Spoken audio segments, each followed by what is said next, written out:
Have you ever lost your passion? You know, you found yourself, you used to be so fired up about things, so motivated, so driven, and now these days you're like just barely dragging yourself out of the bed. How do you refire that passion? How do you refine that? And I don't just mean like passion in your relationships.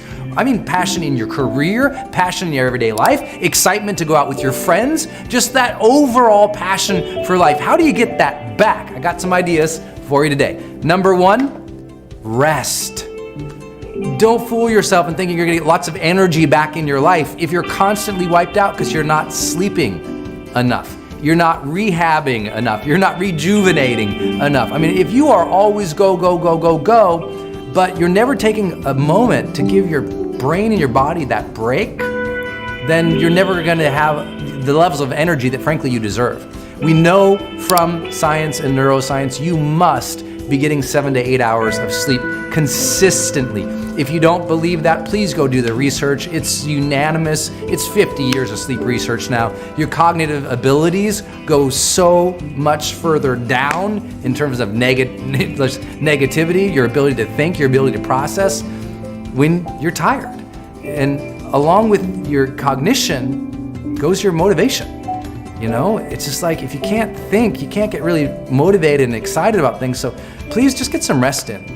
Make sure if you're not getting enough of sleep, then meditate or nap throughout the day whenever you can find your spot. I don't care if that means you come home and before you go in to hang out with the kids, you just pass out for 15 minutes in the car. You know, just do something to rejuvenate yourself, because if you're not rested, the passion is going to go away. And you and I both know that we are living in a culture right now where everyone's burning the candle at both ends, and most of what they're doing isn't really necessary. They're just replying to everybody else and losing themselves in their lives. We got to get you back, and the way to get your energy back is first and foremost, please get some rest. Second, visualize. You know, do you remember back in high school or college, you know, or in your younger years when you used to just lay there and dream stuff up and get so excited thinking about things? And it was just, I mean, you would literally get fired up just thinking about something. A new movie was coming out and you just sit there thinking about it.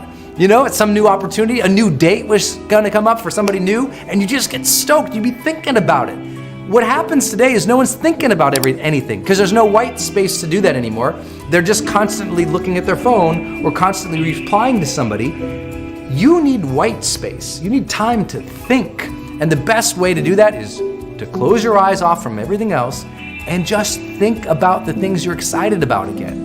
You know, that's it. You just need those moments to connect with your passions. It's not that you don't have passions. Look, if you got kids, you got passions. You got a job, you got passions.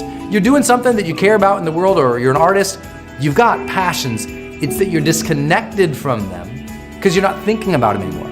You used to just obsess. You'd sit there with your journal and write out ideas. You'd draw things. You'd talk about that thing with everybody else. You'd lay in bed and just be like, oh my gosh, when this happens to me, so amazing. And you haven't had that for a while, and that's why there's no passion. You're not taking the time to dream up, to think about, and get excited about the passions.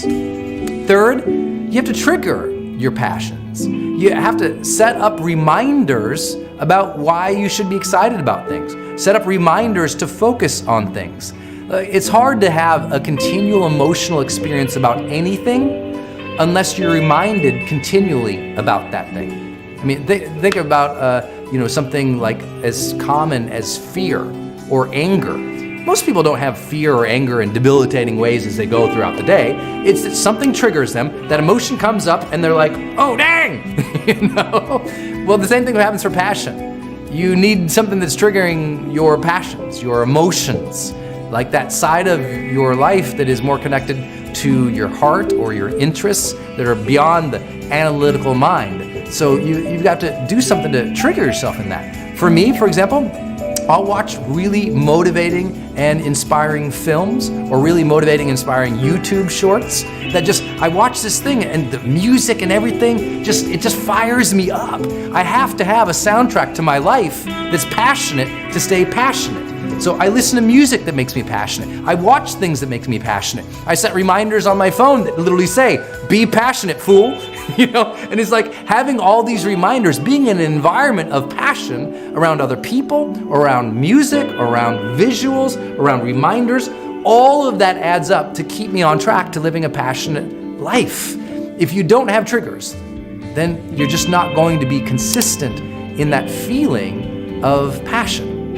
And then last, integrate and celebrate your wins. You know, as you're going through, sometimes people, when they achieve something or they're doing something great, they just start not celebrating anymore. Do you remember the first time you did something awesome? You know, those first steps, those first big wins, that first time you did something cool at work or with your friends, you're like, hey guys, look what I did here. And you like celebrated, and then you went home and you integrated and you thought, yeah, I did that. And you allowed that thing that you achieved to kind of settle in on you a little bit, to strengthen up your spine, to be proud of yourself.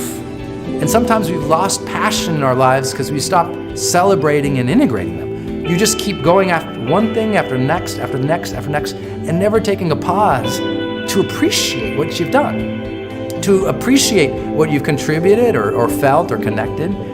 And when we don't take those moments just to pause, the passion goes away, the emotional energy of our life flatlines because we're not giving ourselves that gift of just a few moments to appreciate and celebrate and feel life again, feel our accomplishments again. You won't feel passionate for the day if you don't allow yourself to feel greater ranges of emotion that are celebratory, that are excited, that are happy, that are connected. So give yourself that gift of just taking a step back today. What could you be grateful for?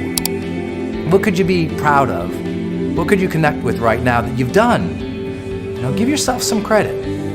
And if you don't allow yourself to do that, then your passions will never arise, because the last times your passions arose, you didn't celebrate them.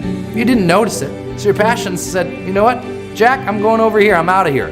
They don't care. If you don't care about your passions and celebrating them, they're not going to care about waking up for you.